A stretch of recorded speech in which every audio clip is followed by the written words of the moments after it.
So hello friends, welcome to EduTap. So in the topper series interview of PFRDA Grade A examination, today we have with us Miss Arushi Nigam, who has cleared recently PFRDA Grade A examination in 2022. So first of all, Arushi, welcome to EduTap. And I, on behalf of team EduTap, congratulate you for achieving this milestone. Thank you so much. Thank you so much. So Arushi, do let me know about the reaction what was your first reaction when you saw the result, when you saw your roll number in the Holy PDF released by PFRDA? Okay, if you want the honest confession, then I would say that it is the best feeling actually. It is the best feeling. It does not go for only PFRDA. It goes for anybody who can relate to it. Like you are waiting for certain things for a year and a half, and you finally realize that, oh my God, I've finally got it. Oh God. So that kind of feeling can only be related to, it cannot be told. Right, right. So Arushi, tell me about yourself, your educational background, your preparation journey. Okay, so I did my graduation with the economics and mathematics from Lucknow only, and I was awarded with 2 gold medals in economics in graduation. After that, I went towards masters in economics, and I took a financial institutions and markets as my optional subject, and my masters got completed in 2022. And as we know that once we are completed with our masters, we can appear for the financial regulators, right, for SEBI and PFRDA. So I did the same, and SEBI was my first exam, and PFRDA is the second one. So, yeah. Right. So when did you plan that you are going to appear for SEBI or PFRDA examination? See, we get to know these things while we are completing our masters, right? We are always seeking the better opportunities that we can have ourselves. While we are studying, we get to know our potential, the way we study, the way we gain marks, we get to know our potential, what good things can be done out there. So I guess during those masters only, the interaction with the professors, the teachers, they always guide us through the good opportunities that you will be coming across once you're out of the college. Right, right. So Arushi, if I talk about the phase 1 of the examination, right? So if I talk about paper 1 of phase 1, right? So that is quite, you can say, the qualifying in nature, right? Which anyone can qualify with less amount of preparation, right? Yeah. So if I talk about paper 2 specifically, so how did you prepare the paper 2? What was the strategy with respect to all the subjects of paper 2? Okay, so if we talk about paper 2, let's count the subjects first. We have finance, we have economics, we have management, accountancy, company law, and costing. So these are the components of paper 2. So I was already a student of economics. So economics, finance, accountancy up to some extent, costing up to some extent. Those things were done up to some extent in my college itself, in masters only. And after that, the certain things are very much specific to the chartered accountancy. Which the students do not have, but the chartered accountants, they have it in their own syllabus. So I did them. I took up the material for the foundation, chartered accountants foundation, and chartered accountants intermediate and final, but very much specific to the course and syllabus which is given. The chartered accountant material does not have to be done in an entire like book to book and like cover to cover. It does not have to be done in that manner. You have to keep the syllabus in mind, very much in mind, and then the the component has to be opened. The CA material is very much vast. You should not be trying to just get word and word. Yeah, so selective study has to be done out of there. So that was my approach for both phase 1 and phase 2 paper 2. Yeah. Right. And when did you graduate, Arushi? I graduated in 2019 and masters in 2021. Yeah. Okay. And since then you have been preparing, right? Yeah. 2022 went in it. Yeah. Okay. So a lot of your friends got selected for or got placed for some companies or some interview, right? And they have joined and they have been in the foreign trips as well as in the working in metro cities as well. So didn't you get disturbed, or I can say didn't you think that I'm preparing, my friends got placed and they are getting settled in their life and I'm still preparing for the examinations? So what was your feeling with respect to all these aspects? See, I was not that insecure. That time, honest speaking, I was not that insecure because what I did after I completed my masters, I had come out of the masses. I did not stay too much among people. I had very few friends, like very few means very few, actually very few, like very few people to talk to. I was on a muted zone for a year. I have been on a mute zone. So barely family I'm talking to, because certain journeys have to be done all alone. You have to go through this phase all alone. This is the truth of life. See, take it. accept it. You cannot do everything in a gang and group manner. You cannot do it, right? Certain things have to be done all alone, right? I want it. I cannot carry all my friends along with me now. I have to go all alone. So I had that mindset that these phases will come, low points will come, some depressionary phases will come, but you have to tackle them. That's it. Right. So if I talk about the support system, right? So during our preparation or during our low phase, we need a strong support system. So who were there in your support system?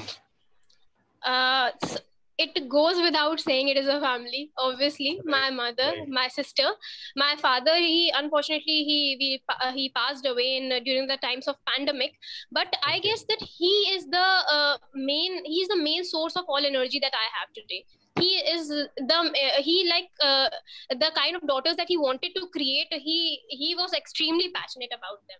He was extremely passionate about them. So I guess he is the first stone through whom I have got this energy. And then my mother and my sister, they have been a constant support system. So I'll take their name. Right. So Arushi, if I talk about distraction, right? So a lot of distractions are there around us, right? In the form of mobile itself, Instagram, social media, Facebook, YouTube, a lot of things are there. So how did you manage by keeping yourself away from all these things?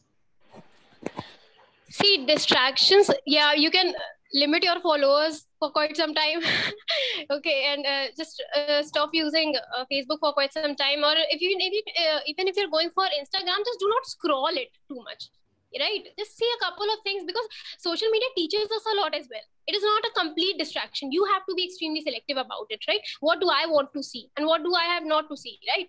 Aapko pata chal jata hai. When you're going through the Instagram feed, you come to know that what kind of impact is it creating to me. So see, if I have a mind that is constantly comparing things, then I should never be going on Instagram.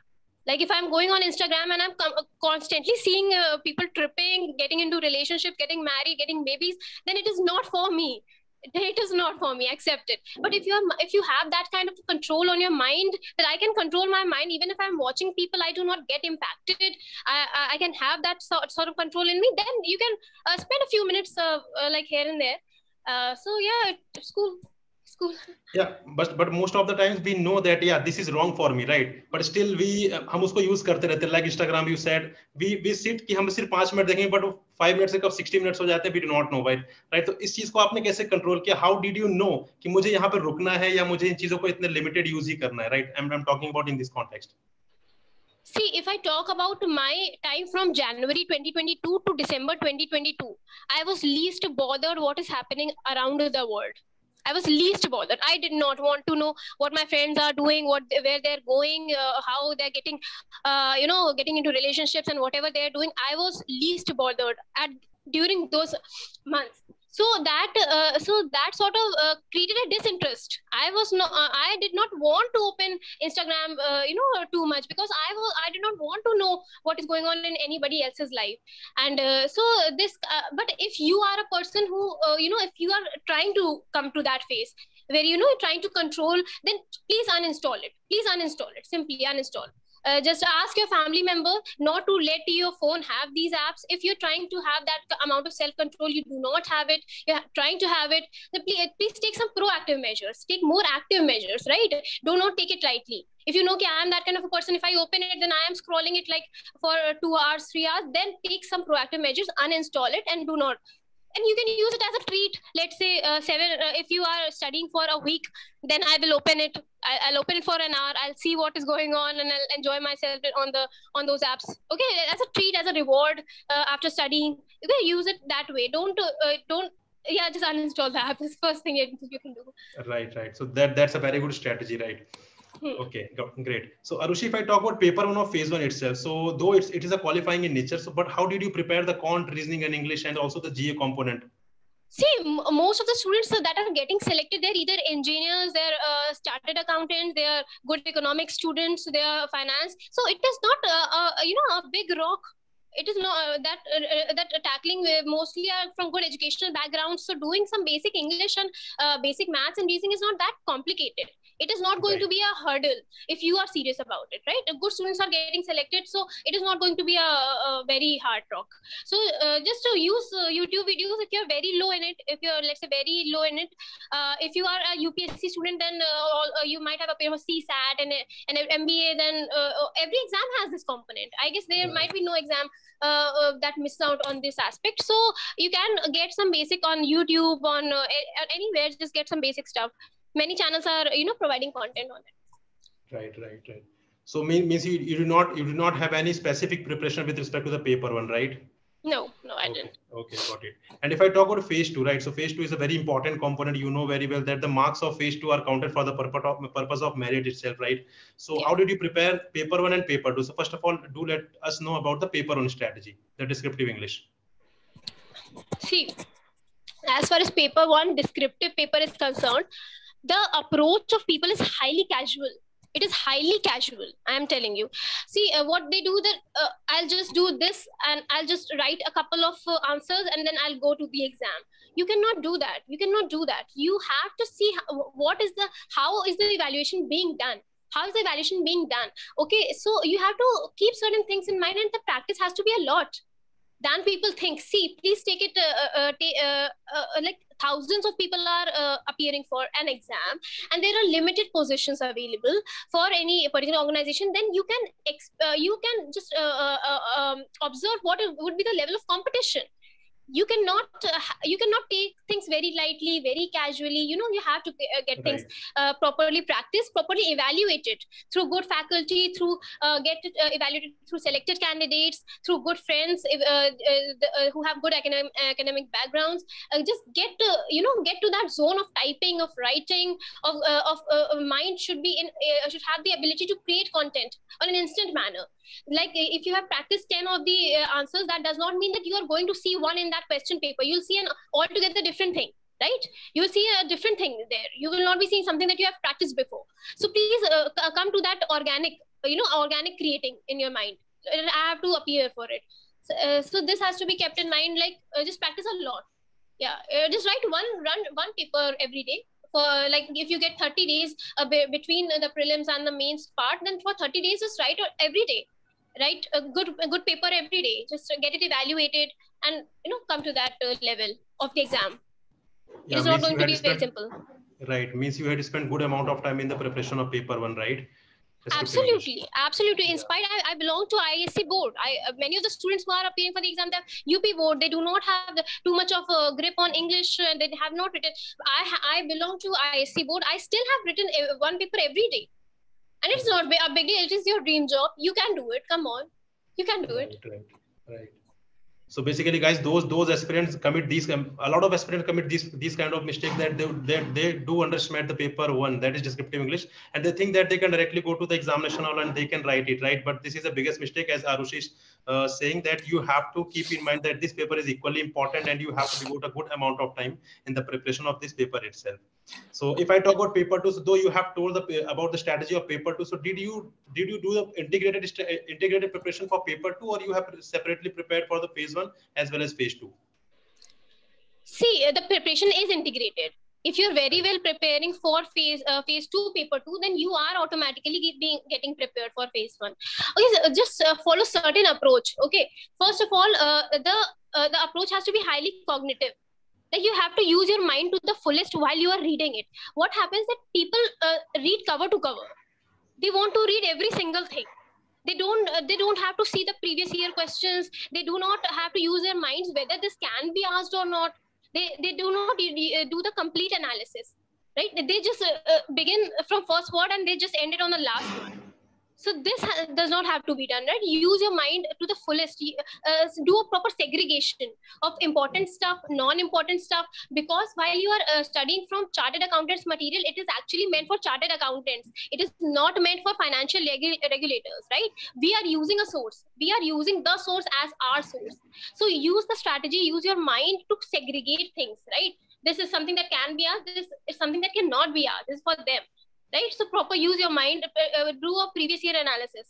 Always do it. Like 3 to 4. Do analyze the paper for SEBI. Do analyze the paper for if descriptive paper. Then use the see the paper for RBI.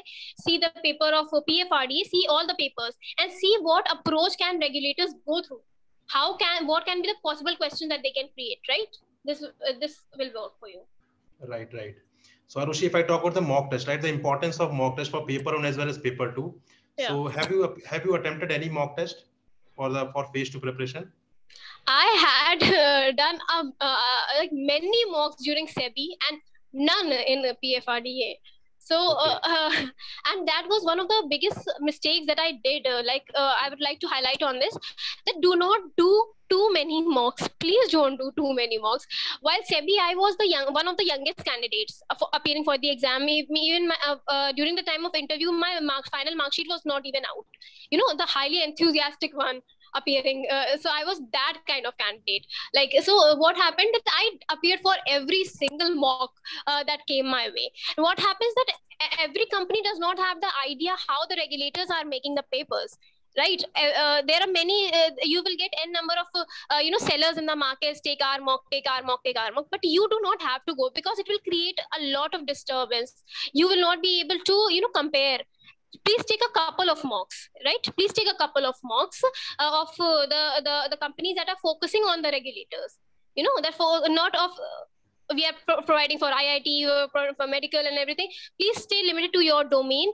Please see what are the good quality mocks that are being provided in the market and just stick to them. You know, that will be fine. This is what we basically just suggest to the aspirant, that it is not important to solve mocks. Rather, analyzing the mocks is very, very important, right? So you need to attempt limited mocks, but you have to analyze after the mock what are the mistakes that you are committing in the mocks, so that you can improve in the actual examination, right? Yeah, and one of the biggest blunders that candidates do is taking the marks too seriously, ranks too seriously. This is the biggest blunder that the candidates do. They see, oh my God, I was first in that mock. Now I am 323. There are not as many positions. I'm out of the list. They do not take marks too seriously, or the people who are getting first ranks too seriously. Please do not do that. Okay, there are very high chances that you will score maybe more in the descriptive paper and you'll get higher up in the list. You'll score more in the interview. The panel will get impressed by you. You'll get 12 marks maybe. And you'll climb up the ladder. So please see how the selection is being done. Please see the entire process. Okay, paper 2, phase 2, paper 2 is a component through which the merit list is being made. It is not being the deciding factor on which the list is being made. So please use the entire self, and then take things on your heart. Don't get disturbed. Right. So Arushi, if I talk about interview, right? So interview is always an exciting journey, I can say, right? So how many panel members were there in your interview? There were 4 panel members. And they were extremely serious. They were very senior. I was told that they were all subject experts, right? That was not a simple panel. That was a really good panel, like very senior members. And generally, being an interview candidate, generally we have phobia or we have misconception in our mind that interview board is too harsh on the aspirant, and they are very strict. So did you face the same kind of situation in your interview? See, while you're going for an interview, you have to realize that they are human beings. Right? They're human beings sitting, not a computer. They're human beings. They have hearts, they have minds, they have everything, right? So you in the interview, the subject's knowledge is not being tested. How you behave, how you communicate, what your etiquettes are, what your perception is towards life, how hard work you can do, how smart work you can do. All the things are being taken into consideration, not merely some facts are being tested, right? So if you're going for an interview, you have to make sure that you're a good human being first. This is the first and foremost point, right? You have to dress really nice. You have to speak really good. You have to be a well-behaved candidate. Those organizations are not small ones. They are controlling the economy. They're working at macroeconomic levels. They want good officers there. They do not want students, right? So you have to be, you have to create yourself in that manner. You have to speak nicely. You have to behave nicely. These are the first points that matter. I'm not saying that these will be the first thing. So this is the like base work you have to do. After that, yes, you have to study. You have to go through the newspapers. You have to see what the current economy is doing. I had my interview on 1st of Feb. So we had a survey one day before, by Chief Economic Advisor, Yeah, sir. right. He had released so my interview was too much based on the survey and budget. It was too much related to, and how is it being done? And so many technical questions are being asked. And please keep that in mind that all interviews are not the same. All interviews are not the same. They are very much, they are very much unique to every resume. If you are an economics student, like I was a good student, I have been a good student of economics throughout my graduation and masters, and I had also done the certification courses from National Institute of Securities Markets. So my interview was very much technical. It was not very light. But if you are like a simple engineer, you do not know too much about the financial world, your interview will be in your domain only. Don't expect that they will be asking you economics questions, finance questions. No, they will be sticking to your domain only. So, so just take your domain into consideration while going for interview. Right. And Arushi, if I talk about the mock interview, right, the importance of mock interview. So had you given any mock interview before your actual interview? A couple of them. As I told, a couple of them. I had restricted myself this time. I did not repeat my mistakes of SEBI. So I restricted myself to a couple of them. EduTap was one of them. And there's one more. So it is good to have few views. It is, in 1 month, it is not possible to create a new personality altogether for any person. No matter how many mocks you take, it is just not possible to create a new personality. Okay, the things that you have accumulated over years will be reflected before the panel as well. So just take a couple of them, mark the words of those senior members. What are the things that can be changed? Okay, in the span of 30 to 40 days, what are the things that can be changed? And if there are certain things that cannot be changed, please try to calm down. Please try to calm down. Do not panic on it. Like I have seen a couple of candidates. What happened that while they were sitting there, constantly shaking their legs. Maybe they had nervousness, and So I asked him, and he told me that he constantly shakes his legs during while he is nervous. So these kind of traits are so inbuilt in a person, so default in a person, that they cannot be changed overnight. Right. So you have to have a calm, composed, like, okay, I have this flaw, I cannot do too much about it. Just take it lightly. Okay, fine. Right. So Arushi, one last thing, that what suggestion would you like to give to the future aspirants? Okay, so if I take a couple of fringe points into consideration, what are the factors that are differentiating between selected and non-selected candidates? So first is like self-doubt. There are multiples, thousands who are appearing with self-doubt. I do not know whether I will clear. This is so many less positions are there. So many people appearing. How will I only get selected? So these are psychological barriers. You have to clear them first. Try anything, meditation. If you want it, you want it. Say it to yourself. Look into the mirror. I want it.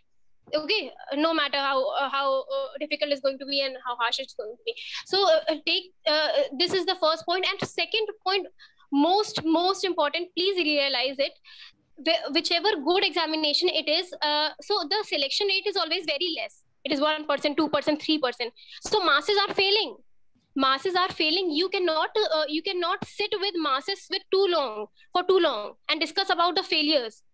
You have to come out of the masses. Right? If you want to get selected and you have to secure that name in 1-2%, you have to come out of the masses and create your own psychology. Right? I want to do it. How should I think?